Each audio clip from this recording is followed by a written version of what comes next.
Assalamualaikum warahmatullahi wabarakatuh. Apa khabar semua murid-murid?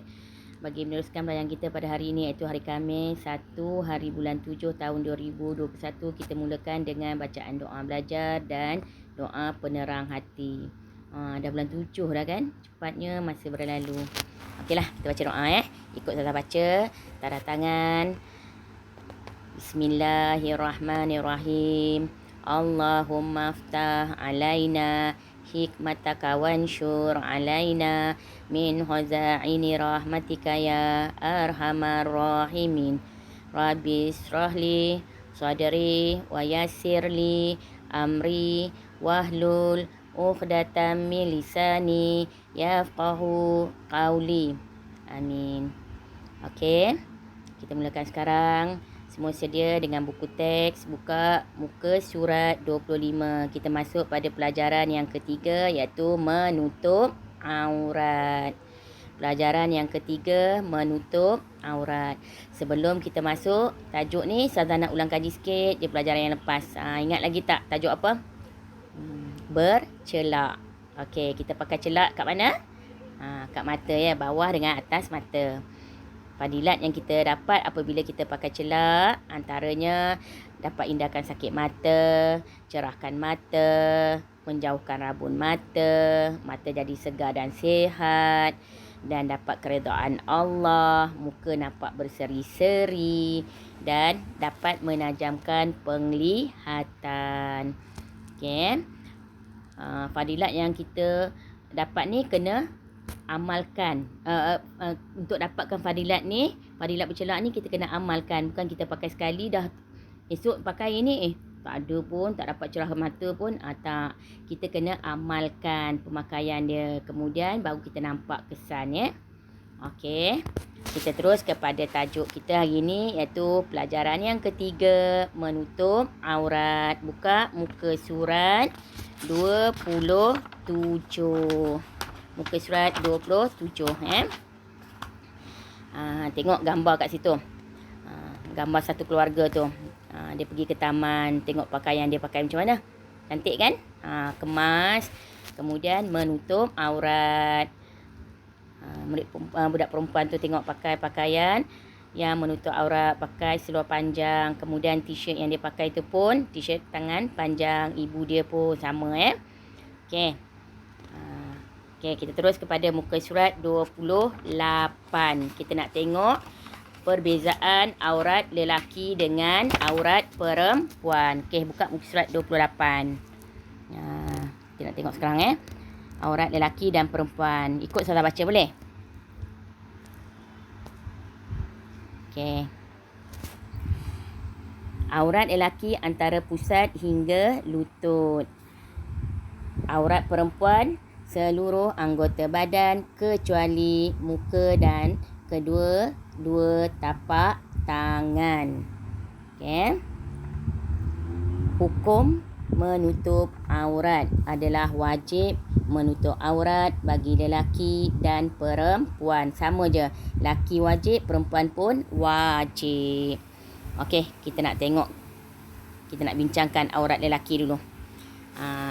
Aurat lelaki antara pusat hingga lutut. Maknanya kalau dia dah akhir balik lah. Kalau kanak-kanak dia tak kira Okey, dah akhir balik. Kalau dia tak pakai baju, contoh dia tak pakai baju tapi dia pakai seluar panjang, dia nak keluar rumah, nampak badan dia, boleh sebabnya aurat lelaki ni daripada pusat sampailah ke lutut. Bawah pada lutut tu kalau dia pakai seluar yang pendek tapi bawah pada lutut boleh. Sebab aurat lelaki ni daripada pusat, dia kena tutup daripada pusat hingga lutut saja. Badan dia kalau tak pakai baju pun, kalau tak nak pakai pun tak apa. Berbeza dengan aurat perempuan. Okey, kita tengok pula aurat perempuan macam mana. Okey, aurat perempuan seluruh anggota badan kecuali muka dan kedua-dua tapak tangan. Berbeza lelaki dengan perempuan. Perempuan ni seluruh anggota badan dia kecuali dia boleh buka muka dia, kemudian kedua belah tapak tangan. Tu boleh didedahkan. Tapi Seluruh anggota dia kena tutup. Berbeza dengan lelaki tadi. Lelaki pusat hingga lutut dia boleh kena tutup. Tapi perempuan seluruh anggota kecuali muka dan tapak tangan. Hukum menutup aurat ni wajib. Lelaki, perempuan wajib sama. Ya, dia tak ada beza. Wajib Wajib ni maknanya mesti buat. Kalau tak buat hukum dia berdosa. Okey, dia dapat? Okey. Kita terus kepada muka surat 29. Nak tengok fadilat dan akibat dia. Okey, kita tengok fadilat dia dulu. Fadilat menutup aurat. Okey. Antara kebaikan, fadilat ni kebaikan lah. Apa yang kita dapat apabila kita menutup aurat? Disukai Allah dan Rasul. Perkara baik semuanya orang suka, Allah suka, Nabi suka. Kalau kita menutup aurat, disukai Allah dan Rasul. Kemudian yang kedua, fadilat dia, kelebihan yang kita dapat apabila kita menutup aurat, dipandang mulia oleh manusia. Kita pakai keluar rumah, tutup aurat, elok je, cantik je. Allah orang akan pandang mulia pada kita. Cantiknya dia, kemas pakaian dia. Tengok macam murid perempuan tu yang ada kat situ tu kan. Tengok. Cantik je, kemas pakaian dia. Kemudian nampak sopan sebab dia menutup aurat. Okey. Fadilat yang ketiga, mendapat pahala. Bila kita pakai pakaian yang menutup aurat, kita dapat pahala. Allah kurniakan pahala pada kita. Seterusnya, dapat menjaga maruah diri. Maknanya bila kita keluar, kita pakai pakaian menutup aurat, kita boleh elakkan perkara-perkara yang tidak baik berlaku pada kita. Berbeza dengan orang yang mendedahkan aurat ni. Bila dia keluar rumah, dia dedahkan aurat, dia terdedah kepada perkara-perkara yang tidak baik, pada perkara-perkara maksiat. Okey, seterusnya, dapat melaksanakan solat pada bila-bila masa. Bila dia pakai pakaian menutup aurat, dia keluar rumah, contoh dia pergi jalan, naik kereta, jauh sikit lah daripada rumah dia.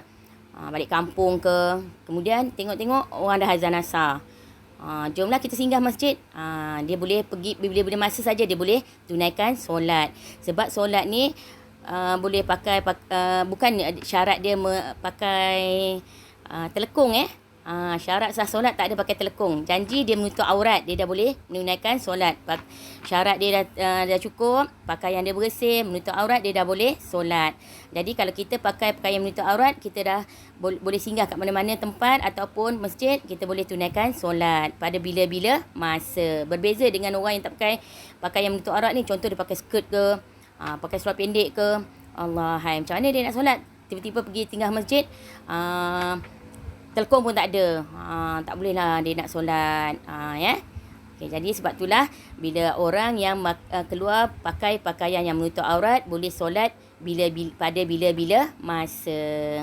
Okey, itu fadilat ataupun kelebihan menutup aurat. Sekarang kita nak tengok lawan pada fadilat dia, iaitu akibat, keburukan. Apabila orang yang tak menutup aurat tu, apa yang dia dapat? Apa yang berlaku pada diri dia apabila dia tak menutup aurat. Okey, yang pertama, dimurkai Allah. Dimurkai Allah. Allah tak suka orang yang menedahkan aurat ni. Yang kedua, merendahkan maruah diri sendiri. Maknanya, apabila dia tak menutup aurat ni, maruah dia tercemar. Sebab bila pakaian dia terdedah, bila dia keluar rumah, orang akan tengok, tak syoknya tengok dia punya pakaian. Allahai. Orang kata tak nak pandang lah. Maknanya, maruah dia tercemar. Okey. Seterusnya, sukar untuk mendirikan solat pada bila-bila masa. Sukar untuk mendirikan ibadah solat. Berbeza tadi macam yang atas tadi bila dia pakai pakaian menutup aurat, dia boleh singgah mana-mana tempat untuk melakukan solat. Bila-bila masa je dia bersedia untuk melakukan solat sebab pakaian dia dah menutup aurat. Berbeza dengan orang yang tak menutup aurat ni. Dia pakai seluar pendek ataupun pakai skirt. Allahai. Macam mana dia nak dirikan solat? Pergi pula singgah kat masjid, tengok-tengok telekong pula tak ada. Sukar untuk mendirikan ibadah solat. Okey, boleh dapat Boleh faham? Itu antara fadilat dan akibat apabila orang yang tidak menutup aurat. Okey, seterusnya cuba kita buka muka surat 30. 30. Tahukah anda tu ya? Tahukah anda? Okey. Membuka aurat kepada yang bukan mahram adalah berdosa. Maknanya orang bukan mahram ni contohnya bukan adik-adik kita, contoh kepada jiran ataupun bapa saudara yang bukan mahram kita. Kemudian kepada sepupu sepapat kita, kita tak pakai pakaian yang menutup aurat. Dia datang kat rumah kita, alah datang kat rumah, tak apalah, tak payah pakai tudung. Tak boleh lah. Maknanya bila kita membuka aurat kepada orang yang bukan mahram, hukumnya adalah berdosa. Ya? Ingat tu ya. Okey, seterusnya tengok yang amalkan tu. Kena sentiasa menjaga aurat bagi memelihara maruah diri. Bila orang yang sentiasa menjaga aurat dia, jaga pakaian dia yang menutup aurat, dia dapat memelihara maruah diri daripada perkara, kalau dia keluar pun, kalau dia pakai pakaian menutup aurat, orang tak berani nak usik kan. Kalau perempuan ni lah.